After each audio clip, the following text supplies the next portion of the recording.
Bab 897. Penyesalan.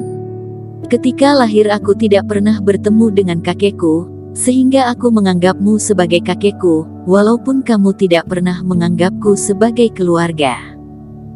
Sunny Ye menghelakan napas dan menyimpan kembali pedang panjangnya, berkata, aku tidak dapat membunuhmu, jadi kamu pergilah. Mendengar perkataan ini, tubuh Tuan Zhou bergetar. Dia langsung lemas di tanah, di dalam matanya terdapat kabut air yang bersinar. Perkataan Sunny Ye membangkitkan ingatannya penuh dengan gambaran yang hangat dan indah, tetapi dia membuat keputusan salah, semuanya tidak dapat kembali lagi. Dia tidak mempunyai perasaan terhadap keluarga Ye, tetapi dia tahu nyawanya tidak lama lagi, dia takut mati, sehingga dia memilih mengikuti keluarga Pan. Awalnya dia mengira dia sudah berkeras hati, tidak akan menyesal.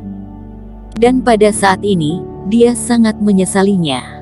Aku sudah hilaf, sebenarnya apa yang telah aku lakukan?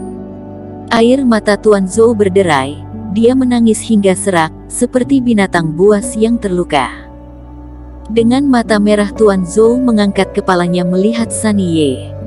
Jamison Liao langsung gugup, dia segera melindungi Sunny Ye. Biarkan aku melihatmu untuk terakhir kalinya, Sunny. Tuan Zhou dengan sedih memohon. Sunny Ye perlahan memutar tubuhnya, terlihat penyesalan di mata Tuan Zhou, ketidakrelaan, dan juga kebingungan dan kerinduan. Hari-hari berikutnya, kamu baik-baik menjaga dirimu, aku sekarang baru mengerti, aku telah melakukan kesalahan besar. Tuan Zhou melihat Eric Qin, tetapi dia tidak memohon kepada Eric Qin untuk menyembuhkan penyakitnya. Sebaliknya, dia tiba-tiba mengangkat tangannya dan membantingnya ke roh surgawinya sendiri. Setelah beberapa saat, dia mati karena marah dan jatuh di samping tubuh pria itu. Eric Qin menghela nafas. Dunia nyata terkadang begitu kejam. Demi ketenaran dan kekayaan, beberapa orang lebih memilih untuk menyerahkan kerabat, martabat dan segalanya sampai mereka mati. Apakah itu sepadan? Suasana samar langit dan bumi membanjiri tubuh Eric Qin, dan dia merasa persepsi tentang pergerakan langit sedikit meningkat. Selama Eric Qin menemukan waktu yang tepat untuk berlatih, dia bisa dengan cepat naik ke peringkat ke-6 dari fase kesempurnaan. Sayang sekali pada akhirnya aku tidak bisa menemukan kunci rumah harta keluarga Ye. Mencari tempat di jurang maut dan mengubur Tuan Zhou, Sunny Ye berkata dengan sedikit penyesalan. Bolehkah aku bertanya, seperti apa kunci rumah harta keluarga Ye? Eric Qin berkata. Sebuah kunci berbentuk hati, di atasnya terukir nama keluarga Ye kami, tidak dapat ditiru. Sunny Ye berkata. Eric Qin membalik telapak tangannya, dan tiba-tiba logam hitam berbentuk hati muncul di telapak tangannya. Apa yang kamu katakan adalah ini. Ini. Sunny Ye mengambilnya, membelalakan matanya, dengan gembira dia berkata, benar ini, Tuan Qin mendapatkannya dari mana? Di dalam giok yang ayahmu berikan padamu. Wajah Eric Qin terdapat ekspresi yang aneh. Sunny Ye langsung terkejut dan bertanya, ada apa denganmu? Ayahmu sama sekali tidak berniat untuk membawa pergi harta, dia ingin meninggalkannya untukmu, mungkin karena kamu masih terlalu muda, membuatnya tidak tenang, sehingga dia meletakkan kunci itu di dalam giok, mengikuti waktu berjalan, dia yakin kamu akan menemukan rahasia di dalam giok tersebut, Eric Qin berkata.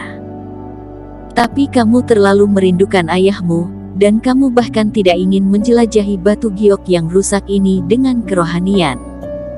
Aku tidak menemukannya sampai aku berlatih dengan batu giok ini.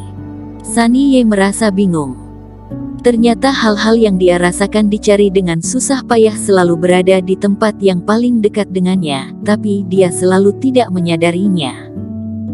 Sebenarnya, ada peta harta karun yang ditinggalkan oleh ayahmu dalam batu giok besar itu, apakah kamu ingin melihatnya? Kata Eric Qin. Lupakan, benda ini membunuh ayahku. Aku tidak menginginkannya. Sunny Ye tersenyum pahit. Selain itu, fakta bahwa keluarga Ye telah jatuh ke titik ini semua disebabkan oleh harta karun ini. Keluarga kami tidak memiliki kemampuan untuk mendapatkan harta karun ini. Tuan Qin, kamu ambil saja. Eric Qin mengangguk dan tidak sopan. Dia buru-buru membaca peta tersebut. Lokasi yang ditandai memang sangat berbahaya. Diberikan kepada Sunny Ye mungkin akan menjadi bencana yang lain.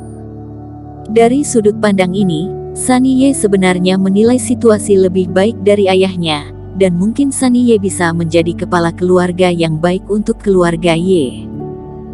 Sunny Ye menyimpan jenazah ayahnya dan bersiap untuk membawanya kembali ke keluarga untuk dimakamkan, dan Eric Qin juga mengucapkan selamat tinggal kepada semua orang.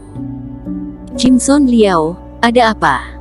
Sebelum pergi, terlihat wajah Jimson Liao memerah, mututnya bergerak beberapa kali. Eric Qin tertawa terbahak. Tuan Qin, aku tahu aku hanyalah orang kecil, tetapi aku masih ingin mengundangmu menghadiri pernikahanku dan Sunny. Jimson Liao memberanikan diri membuka mulutnya dan tersenyum. Orang bodoh, siapa yang mau menikah denganmu? Wajah Sunny Ye juga merah. Dengan ganas memelototi Jimson Liao, tetapi dia juga tidak menolaknya. Haha, sampai waktunya, bila ada waktu, aku pasti akan datang. Eric Qin dengan gembira tertawa dan menyetujuinya. Sunny Ye dan Jimson Liao adalah pasangan, bisa sehidup semati, juga membuat Eric Qin gembira. Bila saatnya mereka berdua menikah, dirinya juga pasti akan ikut meramaikan, mengapa tidak? Mereka berpisah di lembah yang gelap. Eric Qin terbang ke dalam hutan, kecepatannya sangat cepat. Tidak lama, di langit muncul 2 baris burung. Berhenti di bahu Eric Qin. Eric Qin, kamu ini menakuti kami. Ye Zun ke sana dan memberikan pelukan kepada Eric Qin. Si brewok tertawa. Kalian terkejut, aku hampir mati. Eric Qin memandang kedua pria dan wanita dengan mata merah, dan tahu bahwa Ye Zun pasti ada di sekitar hari ini. Mencari dirinya, hatinya cukup hangat. Tapi tidak apa-apa jika kamu baik-baik saja, tubuhmu sudah pulih. Ye Zun menatap Eric Qin. Tidak masalah, aku sanggup memukul kalian berdua dengan 1 tangan. Eric Qin tertawa. Kamu membual. Ye Zun memutar bola matanya dan malas meladeninya. Beberapa orang tersebut kemudian melintasi pegunungan, dan Eric Qin memberikan meneritakan singkat tentang perjalanan mereka di sepanjang jalan. Urto Feng dan Handi Chao, 2 bajingan ini, kau harus membunuh mereka lain kali jika bertemu mereka. Si brewok mendengus. Pantas saja bertemu mereka beberapa hari yang lalu. Kemajuan kedua idiot ini jauh tertinggal dari para suci lainnya. Mereka ingin menangkapmu. Ye Zun juga mencibir. Tetapi bukankah kita juga sama? Di Marto Zhao, Ma Sondong dan lainnya sudah masuk ke zona inti. Si brewok berkata. Kalian pelan sedikit, katakan padaku pelan-pelan, sebenarnya apa yang terjadi beberapa hari ini. Eric Qin langsung memotong kedua orang tersebut. Dia sama sekali tidak mengerti apa yang kedua orang itu katakan. Banyak hal besar. Ye Zun mengelengkan kepala dan berakta. Lalu, kedua orang itu terus berbicara, menceritakan semua kejadian selama Eric Qin pingsan dengan detail. Eric Qin mendengarnya, hatinya menjadi berat, terlihat semuanya tidak begitu baik. Dan semua ini diawali karena roh bintang. Di tanah pelatihan ini, yang paling istimewa adalah energi bintang yang ada di tubuh roh binatang. Dan setelah pejuang masuk ke tempat ini, banyak sekali roh binatang yang mudah diburu. Orang-orang seperti Putra Suci dan Ma Sondong Sekte Wendao, begitu memasuki tempat ini, mereka mencari roh binatang, berburu liar, dan meningkatkan kualitas bintang. Dengan meningkatnya level, mereka akan lebih mudah untuk berburu roh binatang. Di siklus ini mereka sudah memimpin sebelum Ye Zun dan yang lainnya bereaksi. Bersambung. Terima kasih telah menonton video ini sampai akhir. Jangan lupa subscribe dan nantikan kisah episode selanjutnya hanya di Novel Story. Salam.